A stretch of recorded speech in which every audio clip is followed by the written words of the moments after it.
जनता inter college Lalpur बड़ेती Jalalpur से मैं मनोज वर्मा। विद्यालय की ऑनलाइन स्टडी में आपका स्वागत है। विद्यालय में लॉकडाउन के चलते ऑनलाइन क्लासें प्रारंभ कर दी गई हैं। व्हाट्सएप ग्रुप के माध्यम से हर क्लास का अपना व्हाट्सएप ग्रुप है, जिसमें बच्चा अपने क्लास के सब्जेक्ट टीचर से पूरी विचार विमर्श के साथ पूरा, जैसे कि विद्यालय में अध्ययन करता था वैसे घर में भी अध्ययन कर सकता है। जो भी समस्याएं व्हाट्सएप ग्रुप में जो नंबर दिए गए हैं या व्हाट्सएप ग्रुप के माध्यम से ही उनकी समस्या का समाधान कर सकते हैं। इसके लिए आपको व्हाट्सएप ग्रुप के माध्यम से विद्यालय के दिए गए टाइम टेबल के हिसाब से विद्यालय के सब्जेक्ट टीचर आपके ग्रुप में मौजूद रहेंगे। वो आपकी समस्या का हर संभव प्रयास करेंगे। तो ज़्यादा समय न नष्ट करते हुए आज हम अपने क्लास को प्रारंभ करते हैं। इन क्लास में आपका स्वागत है। पहले हम आपको सामाजिक विषय में इतिहास और नागरिक जीवन में इस्लाम का उदय एवं भारत में इसका आगमन पढ़ा रहे थे, जिसमें मैंने आपको पढ़ा दिया था कि तुर्कों का भारत में कैसे प्रवेश हुआ, जिसमें मैंने महमूद गजनवी के बारे में आपको बताया था। उसके बाद जो शेष बचा हुआ था उसको आज हम लर्न करेंगे, पढ़ेंगे। तो उसमें के बाद आता है मोहम्मद गौरी। तो मोहम्मद गौरी कौन था? मोहम्मद गौरी भी अफगानिस्तान के गौर जगह से आया था। उसने सबसे पहले पंजाब के मुल्तान शहर पर आक्रमण किया।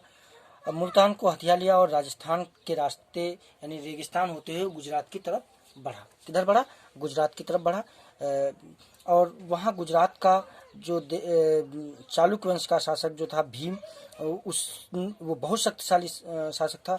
उसने इसको मोहम्मद गौरी को पराजित कर दिया और मोहम्मद गौरी से पराजित होकर के उसने हिम्मत नहीं हारी और 1190 में पूरे पंजाब पर उसने अधिकार कर लिया और भटिंडा से अपना शासन चलाने लगा। कहाँ से शासन चलाने लगा? भटिंडा से। यह है मोहम्मद गौरी। इसके बाद में पृथ्वीराज चौहान। आपको मैंने बताया था कि हमारे देश में छोटे छोटे टुकड़े हुए थे और छोटे छोटे शासकों के राज्य चल रहे थे। तो उसमें पृथ्वीराज चौहान का भी था, क्योंकि वो आपस में लड़ा करते थे। जिन दिनों मोहम्मद गौरी भारत पर हमला कर रहा था, उन दिनों अजमेर के चौहान वंश के राजा भी अपने राज्य का विस्तार करने में लगे हुए थे।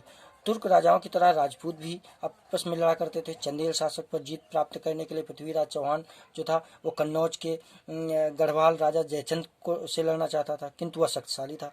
अतः वह राज्य बढ़ाने के लिए पृथ्वीराज जो था गुजरात की तरफ बढ़ा। और मैंने आपको बता ही दिया है, गुजरात में जो था गुजरात के शासक बड़े मजबूत थे, भीम।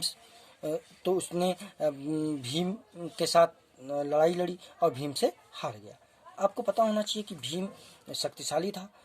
उसने गजनवी को भी हराया था। तो इसको हराने में कौन सी बड़ी बात है? उसने मोहम्मद गौरी को हराया था, मोहम्मद गौरी को हरा दिया था। तो पृथ्वीराज को भी हरा दे। पृथ्वीराज दिल्ली की ओर लौट आया और पंजाब की ओर अपना राज बढ़ाने के लिए सोचने लगा। मोहम्मद गौरी जो था वो वहाँ का राज करता था। पंजाब का राज कौन करता था? मोहम्मद गौरी करता था। स्वाभाविक था कि अब उसे अपना राज बढ़ाने के लिए मोहम्मद गौरी से लड़ाई लड़नी थी। तो पृथ्वीराज चौहान मोहम्मद गौरी से लड़ाई के लिए तैयार हो गया। तराइन का युद्ध अब देखते हैं। पृथ्वीराज पंजाब पर हमला बोलने के लिए तैयारी कर रहा था। ये सुनकर मोहम्मद गौरी भी पंजाब की ओर बढ़ा, क्योंकि वो जो था कहाँ से शासन कर रहा था? उसने आपको हमने बताया था भटिंडा से शासन कर रहा था। कहाँ से शासन कर रहा था? भटिंडा से शासन कर रहा था। तो वो भी बढ़ा और ये पंजाब की तरफ जब बढ़े तो बीच में पड़ता है तराइन। तराइन नामक स्थान पर 1191 में एक युद्ध हुआ। इस युद्ध में मोहम्मद गौरी हारा और अपनी जान बचा करके भाग गया। पृथ्वीराज ने पंजाब पर अपना अधिकार कर लिया। मोहम्मद गौरी 1 साल तक शांत रहा। कितने साल तक? 1 साल तक शांत रहा। और इस बीच उसने अपनी सेना को और मजबूत किया और जो है 19 में देखा जाए तो 1191 में उसने पहली लड़ाई लड़ी। 1192 तराइन का पहला युद्ध कब हुआ? 1191 में। दूसरा कब हुआ? 1192 में। 1192 में दूसरा युद्ध हुआ, जिसमें पृथ्वीराज चौहान ने आसपास के राजाओं से सहायता मांगी और 3 लाख से भी अधिक सैनिकों को इकट्ठा किया। दूसरी ओर गौरी के पास सैनिक तो केवल 1,30,000 ही थे, यानी 1,25,00,000 के करीब थे, परंतु उसके पास घुड़सवार का एक मजबूत दस्ता था। घोड़े और घुड़सवार दोनों मजबूत इस्पात के कवच से लैस थे, यानी उनके ऊपर लोहे का कवच लगा हुआ था कि अगर भाला भी मारो तो घुसे ना। वह बड़ी फुर्ती से आक्रमण करते थे, तेज गति से घोड़ा दौड़ाते हुए तीरंदाजी भी करते थे, यानी तीर चलाना घोड़े पर सवार होकर के, वो भी निपुणता प्राप्त थी। पृथ्वीराज की तरफ से आक्रमण शुरू हुआ, उसके हाथी तेजी से आगे बढ़कर के गौरी की सेना को रौंदने लगे।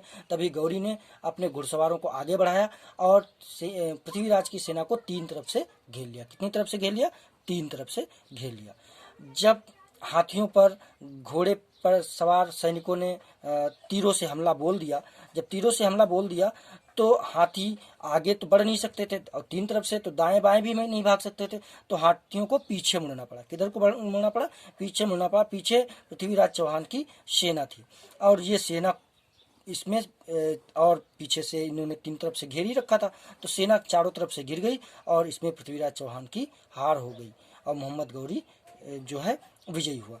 इस मोहम्मद गौरी की विजय से ये जो इतिहासकार कहते हैं, ये जो विजय हुई है, ये जो है तुर्कों के जीत का एक जश्न था। इसके चलते इतिहासकार कहते हैं कि तुर्कों की जीत के कारण अलग अलग बताए हैं और उनमें एक मत नहीं है, फिर भी कुछ जो उन्होंने बातें बताई हैं उनको समझ लेना आवश्यक है। जो कारण बताए हैं, तो सबसे पहला कारण मैंने पहले ही बता दिया है, राजपूत राजाओं में एकता का भाव, यानी सब में आपस में लड़ने का था कि अपने राज्य को बढ़ाने के लिए लड़ रहे थे, तो एकता का भाव था, ये भी एक कारण था। दूसरा था राजपूतों द्वारा पुरानी युद्ध प्रणाली और शस्त्रों का प्रयोग करना, ये पुरानी युद्ध प्रणाली को अपनाते थे, जबकि ये मोहम्मद गौरी वगैरह नई तकनीक को अपनाते थे, तो इससे भी हार का कारण बना। तुर्क सेना के पास अच्छी नस्ल के घोड़े थे, फुर्तीले घुड़सवार थे और इनकी जो सेना थी तुर्कों की, उसके सैनिक तीरंदाजी अच्छी तरीके से कर लेते थे, जो घोड़े पे बैठ करके तेज गति से तीर चलाते थे। भारतीय समाज में व्याप्त ऊंच नीच, मैंने बताया था ना, दो आपस में ऊंच नीच छुआछूत का बोलबाला था, जिसके चलते एक दूसरे की लोग मदद नहीं करते थे। जब मदद नहीं करेंगे तो एक एक को तोड़ तोड़ के कोई भी राजा आपको हरा सकता है, तो ये सब था। इसके बाद में मैंने आपको बताया था कि जो 1992 की जो मैंने आपको पहले तराइन की का युद्ध बताया, ये निर्णायक हुआ। मोहम्मद गौरी की जीत के बाद तुर्कों ने भारत के लिए द्वार खोल दिए और इस सल्तनत काल की शुरुआत हुई। किस काल की शुरुआत हुई? सल्तनत काल की शुरुआत हुई। इसमें कुछ प्रश्न दिए गए हैं, उनको समझ लेना आवश्यक है। पहला प्रश्न दिया गया है, इसको आपको करना भी है कॉपी के ऊपर और लिख करके चेक भी कराना है।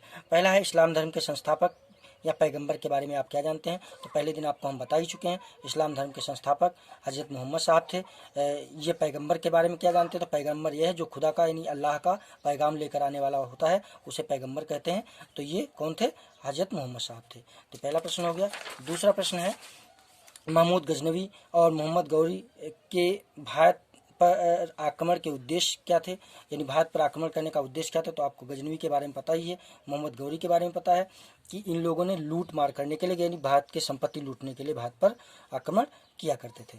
गजनवी और गौरी के आक्रमण के समय भारत की राजनीतिक दशा कैसी थी? भारत छोटे छोटे टुकड़ों में बटा हुआ था। 100 से अधिक भारत में जो थे टुकड़े थे और उन पर छोटे छोटे राजाओं और सामंतों का अधिकार था।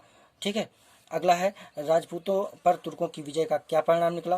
राजपूतों पर तुर्कों की विजय का परिणाम ये हुआ कि हमारे यहाँ सल्तनत काल का जो है, जो ये आपको पता है, मैंने बता दिया है, ये जो है सल्तनत काल बोलता है ना, यानी तुर्कों का हमारे यहाँ शासन प्रारंभ हो गया, यानी उनका द्वार खुल गए थे। अगला प्रश्न इसमें दिए गए हैं, कुछ बहुविकल्पी प्रश्न है। तो पहला प्रश्न है, भारत पर महमूद गजनवी के आक्रमण करने का प्रमुख उद्देश्य क्या था? तो मैंने बता ही दिया था, भारत की संपदा, विशाल संपदा को लूटना था। उसके बाद अगला है, महमूद गजनवी ने भारत के किस प्रसिद्ध मंदिर पर आक्रमण किया? मैंने बताया था, सोमनाथ के मंदिर पर आक्रमण किया। अगला प्रश्न है, तहकीक हिंद पुस्तक किसकी है? तो तहकीक हिंद पुस्तक अल-बरूनी की है। किसकी पुस्तक है? अल-बरूनी की है। तो ये सारे प्रश्न मैंने आपको बता ही दिए हैं। अगला आपको प्रोजेक्ट कार्य के लिए बताया गया है, तो इसमें भी आप अपने विचार लिख सकते हैं। तराइन के युद्ध में पृथ्वीराज चौहान की हार के पीछे क्या युद्ध में हाथियों का उपयोग एक कारण था या आपके विषय में कोई और कारण था? तो यानी हाथी पीछे की तरफ भागे थे, क्या यही कारण था कि अन्य कारण भी था? तो ये आपको लिख के हमें कापी अपनी चेक कराना है। अब इसी के साथ कोई भी अगर समस्या होती है तो व्हाट्सएप ग्रुप में